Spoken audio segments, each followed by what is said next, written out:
पहले तो हम देख लेंगे, हाँ भाई ये बिल्कुल सही है। Refraction through concave curved surface. अब नेचर ऑफ सरफेस जो हो गया वो कैसा होगा? अरे हो गया, कैसा होगा? कनकेव नेचर का कर्व्ड सरफेस हो गया कि नहीं हो गया? और रे बिल्कुल उसी तरीके से हम जैसे कि पीछे केस में पहला केस देखा था, ray going from rarer to denser medium, हम पहले ये देख लेंगे, ठीक है। लेकिन जो नेचर कन्वेक्स था अब हम कनकेव कर देंगे। पास। चलो अब देखते हैं क्या चेंजेस आता है। तो हम पहला पार्ट देखेंगे, क्या कहता है इसका पहला पार्ट? रे गोज फ्रॉम, कहाँ से? रेरर टू डेंसर, है ना, मीडियम। हम अपने आप समझ जाएंगे कि रेरर टू डेंसर मीडियम हो गया। चलिए अब हम बिल्कुल वैसा ही डायग्राम बनाएंगे, और ये हमने ले लिया और हमने ये कॉर ले लिया, ठीक है। अब हम फ्री हैंड से कनकेव सरफेस बनाएंगे। ये हमने कनकेव सरफेस बना दिया। हा, मज़ा आ गया। ये हमने ज्वाइन कर दिया और ये हमने इससे ज्वाइन कर दिया, दिख रहा है। अब हम क्या बनाएंगे? बताओ। पीले कलर से प्रिंसिपल एक्सिस बना लेंगे। ये प्रिंसिपल एक्सिस बना ली, बन गई, है ना। चलिए ये पॉइंट आपका ऑप्टिकल सेंटर या पोल मान लेते हैं, है ना। हमने ज़्यादा कर्व कर दिया, वैसे इतना कर्व नहीं होता है, ऑप्टिकल सेंटर या पोल इनके बीच में होता है, तो कोई बात नहीं, यहाँ से हम लिख लेंगे, इसको मान लेंगे कि पोल है। भाई ये इसलिए हमने ज़्यादा कर्व किया ताकि आपको समझ में आए, वरना तो आपको समझ में कम आएगा, ठीक है। अब सबसे इंपॉर्टेंट चीज़ है कि इसका सेंटर ऑफ कर्वेचर अब इधर की तरफ होगा, क्योंकि बेटा देखो इसको सेंटर मान के अब ऐसे कर्व्ड सरफेस को बनाएंगे। तो ये इधर आ गया, सी आ गया, और ये देखिए हमने डॉटेड लाइन बना ली, दो बना ली डॉटेड लाइन। एक तो हमने पी से बना दिया सीधा करके, ये बना दिया, ठीक है। इसको थोड़ा सा इधर कर दो, कोई बात नहीं, ठीक है। और ये दूसरी लाइन जो कि यहाँ पे हमने सी से ये बना ली। क्या मिला? बताओ बेटा। ये डिस्टेंस आर मिल गया। तो ये distance radius of curvature R हो गया। तो पहले केस में कन्वेक्स वाले में radius of curvature right side पे था, अब की बार वो किधर है? लेफ्ट साइड में है, नेगेटिव होगा। बेटा समझ में आई गई बात, क्या चेंजेस आ गए? और जैसा कि आप जानते हैं इधर की तरफ N1 जिसको हम रेयरर कहेंगे, और इधर की तरफ जो हो गया वो N2 हो गया जिसको हम डेंसर कहेंगे। तो रेयरर टू डेंसर जा रही है जैसा कि यहाँ पे बनाया हुआ है, ठीक है। चलिए अब ऐसा करेंगे, एक तो नॉर्मल बना लें पहले तो, है ना, और वो भी हम इससे बना लेंगे। ये देखिए नॉर्मल हमने बना लिया, जो कि सेंटर ऑफ कर्वेचर से ऐसे सीधे चला गया, जो कर्व्ड सरफेस पे कैसे गिर रही है? नॉर्मली। ये पॉइंट ऑफ इंसिडेंस हो जाएगा, ठीक। अब हम क्या करेंगे? यहाँ पे हम ऑब्जेक्ट लेंगे और इस ऑब्जेक्ट से ओ से हम रे को चलाएंगे, ज़रूर चलाएंगे, और हम बार बार रे को चलाएंगे। चलिए ऑब्जेक्ट से रे को हमने चलाया और इस पॉइंट ऑफ इंसिडेंट पे हमने क्या किया? रे को लेके आ गए। अब ये देखिए ये एंगल ऑफ इंसिडेंस हो गया, है ना। और अगर हम इस रे को एक्सटेंड करें, तो ये रे अगर हम एक्सटेंड करें तो क्या ये रे ऐसे जाएगी ना? बोलो, ठीक। ये ओरिजिनल रे का पाथ होना चाहिए था, है ना, लेकिन रे बेंड करेगी टुवर्ड्स द नॉर्मल, तो ये रे अब इसके बीच में जाएगी। ये ओरिजिनल पाथ था, टुवर्ड्स द नॉर्मल बेंड करेगी, ये नॉर्मल है, रे का मूवमेंट इधर की तरफ होगा, तो अब रे इधर जाएगी, ये गई, समझ में आ गई बात। ये हमारे पास अब रिफ्रैक्टेड रे हो गई और ये इंसिडेंट रे हो गई। ठीक है, समझ में आया बेटा। अब इसकी इमेज देखेंगे कि कहाँ बन रही है। ये देखिए, रे तो इंसिडेंट, ये तो गई है ना, और ये सीधी चली गई। ऐसा करते हैं, इसको हटा देते, नहीं तो ज़्यादा डॉटेड बहुत कंफ्यूजन हो जाएगा। ठीक है, तो ये तो आपको पता चल गया, ये बेंड टुवर्ड्स दी नॉर्मल कर गई, इसीलिए हमने इसको वो वाली डॉटेड बनाई थी ताकि आपको पता चले कि बेंड टुवर्ड्स दी नॉर्मल कर गई है। अब हम क्या करेंगे, ये रे जो देखिए, ये तो अब दूर जा रही है ना, डाइवर्जिंग नेचर की हो गई, तो बेटा आगे जाके तो मीट करेगी नहीं, क्योंकि डाइवर्ज कर रही है। कहाँ मीट करेगी, पीछे। यानी कि ये जो रे हो गई वो यहाँ पे आएगी, कुछ इस जगह पे आएगी। इसको थोड़ा सा सीधा देखना चाहिए, ये ऐसे, ये सीधा होगा, चलो यहीं पे बना लेते हैं, क्या फ़र्क पड़ता है। ये रे ऐसे आई और इस रे की इमेज यहाँ पे बन गई, ये आई हो गया, ध्यान रखिए, बात समझ में आ गई। तो अब की बार इमेज जो बनी वो रेयरर मीडियम में ही बनी, यानी कि ऑब्जेक्ट वाली साइड पे ही बनी। तो बेटा जब ऑब्जेक्ट वाली साइड पे इमेज बनती है लेंस के केस में या कर्व्ड सरफेस के रिफ्रैक्शन के केस में, तो वो इमेज वर्चुअल होती है, ये ध्यान रखिए। ठीक है, तो ये वाली जो इमेज हो गई ये वर्चुअल हो गई, क्योंकि रे डाइवर्जिंग निकल रही है तो पीछे मीट करेगी। अब बहुत इजी हो गया। अब तो देखिए सारी चीज़ें हमारे लिए इजी हो गई, बस एंगल को मार्क करना बचा रह गया है। और ये वाला एंगल आर होगा, बोलो बेटा, लिख दें। तो बेटा ये एंगल आर होगा, ये देखिए आर हो जाएगा, हो गया। तो आर को किसी और कलर से लिख दें, क्योंकि बहुत ज़्यादा खिचड़ी ना बन जाए। मैं चाहता हूँ कि कोई और कलर ले लिया जाए। ओके, तो ये वाला कलर ले लें। हा, अच्छा कलर लेता है लगता है। तो ये जो है ऐसा करेंगे, ये एंगल आर ऐसे लिख दिया बैगनी कलर से, और ये एंगल आर ये आ गया बैगनी कलर से। वाइट और ग्रीन के बीच में जो डॉटेड के बीच में है वो आर हो गया। और जैसा कि आप जानते हैं कि ये वाला जो है एंगल, ये तो आई ही है ना, तो ये एरो करके ऊपर आई लिख दें, कोई दिक्कत। तो देखिए ये पूरा एंगल आई हो गया और ये आर हो गया। थोड़ा सा इसमें कंजस्टेड हो गया है, कोई बात नहीं, फिर भी क्लैरिटी मेरे ख्याल से है। और ये जो दूरी हो गई, इसको जैसा कि आप जानते हैं कि हमने वाई कहते हैं ना, ये हाइट को वाई कहेंगे, बोलो बेटा। तो ये हो गया वाई डिस्टेंस, हो गया। अब P से लेकर C तक R हो गया, P से लेकर I तक V हो गया, और P से लेकर O तक U डिस्टेंस हो गया।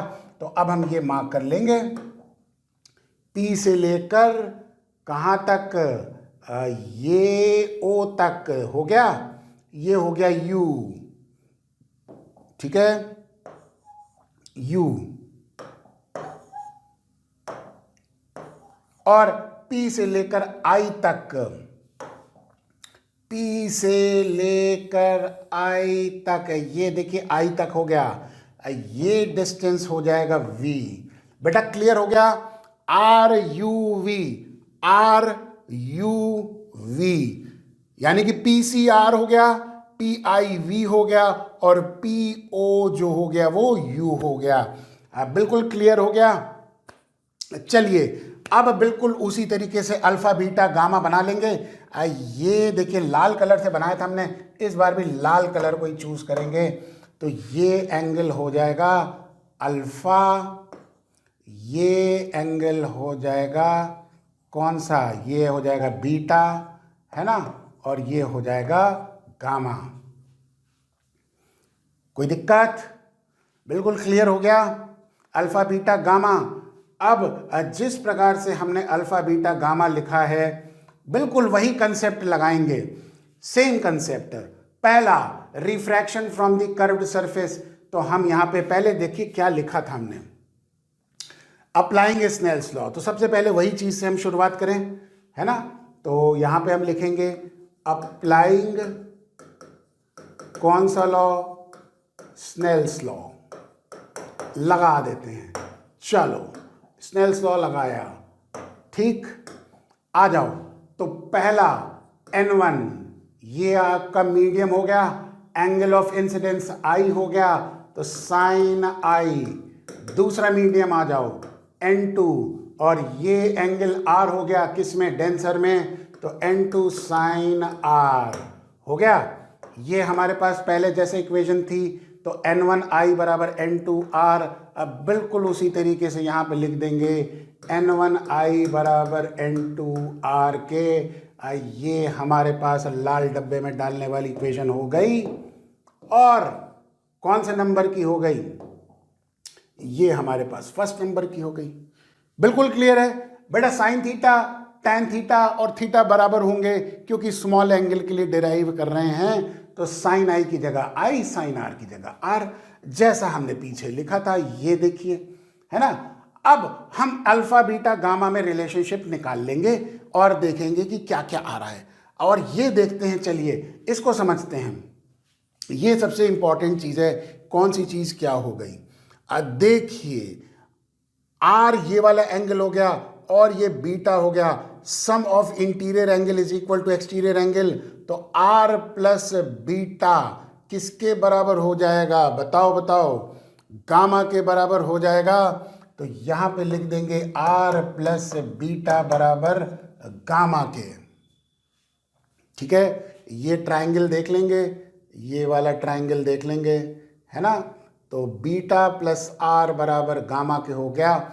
और कौन सा ट्राइंगल देख लेंगे, ये वाला ट्राइंगल देख लेंगे, तो alpha plus I, alpha plus I is also equal to gamma, तो alpha plus I is also equal to gamma. ये दो हमारे पास बड़ी ही इंपॉर्टेंट रिलेशनशिप आ गई, ठीक है। अब हम वैसे ही जैसे हमने पीछे लिखा था कि आर और आई को अल्फा बीटा गामा के टर्म्स में लिख लेंगे, जैसे हमने पीछे लिखा था ना बेटा, ये बिल्कुल उसी तरीके से लिख लेंगे। तो यहाँ पे भी हम लिख लेंगे, क्या लिख लेंगे, ये हमको क्या मिलेगा बेटा, ग्रीन एरो से कर दिया। तो आर की वैल्यू निकालनी है, तो आर बराबर गामा माइनस बीटा हो गया, और यहाँ से हमको आई निकालना है, तो आई बराबर गामा माइनस अल्फा हो गया।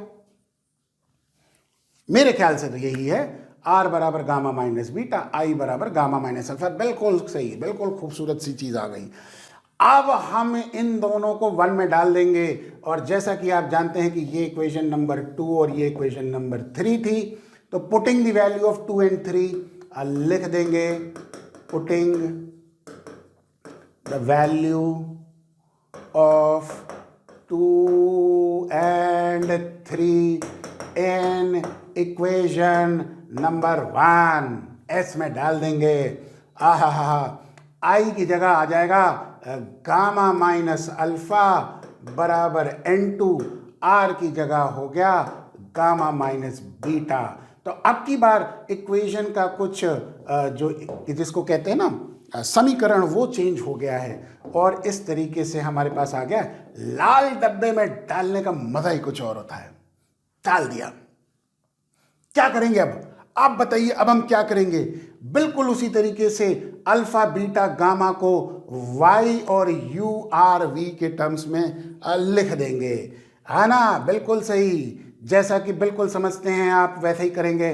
चलिए अगले पेज पे चलते हैं। तो अगले पेज पे हम इसी इक्वेशन को पहले लिख लेंगे। तो सबसे पहले हम लिख लेंगे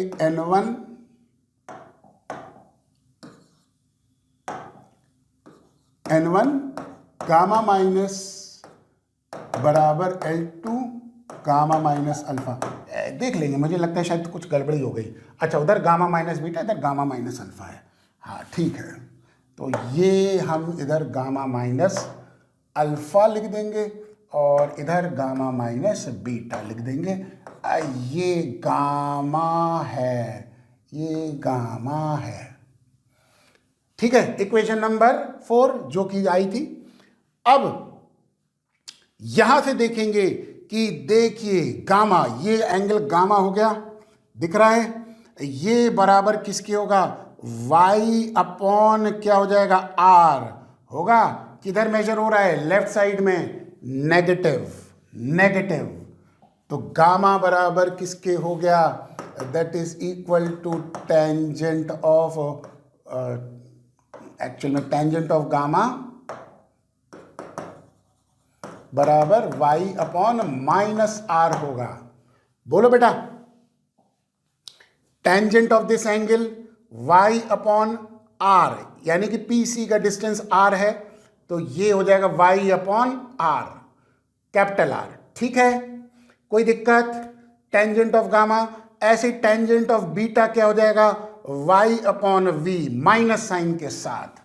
ठीक है, तो टेंजेंट ऑफ बीटा बराबर y upon v, minus sine के साथ। और यही चीज टेंजेंट ऑफ अल्फा हो गई y अपॉन u, ये भी माइनस साइन के साथ होगा, क्योंकि आर वी यू तीनों लेफ्ट साइड पे मेजर हो रहे हैं, तो तीनों का साइन नेगेटिव होगा। तो tangent alpha, tangent beta, tangent gamma बराबर वैल्यू हमने लिख ली। और बिल्कुल सेम चीज है, कुछ नहीं है, बस प्लस माइनस का फेर होगा और अंत में रिजल्ट देखिए आप वही आएगा।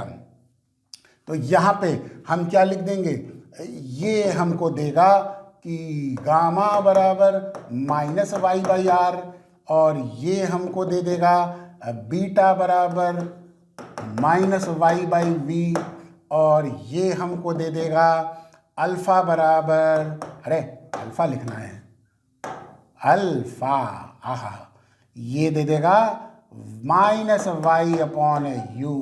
अब इन वैल्यूज को इसमें डाल दो, पास, कुछ नहीं करना है।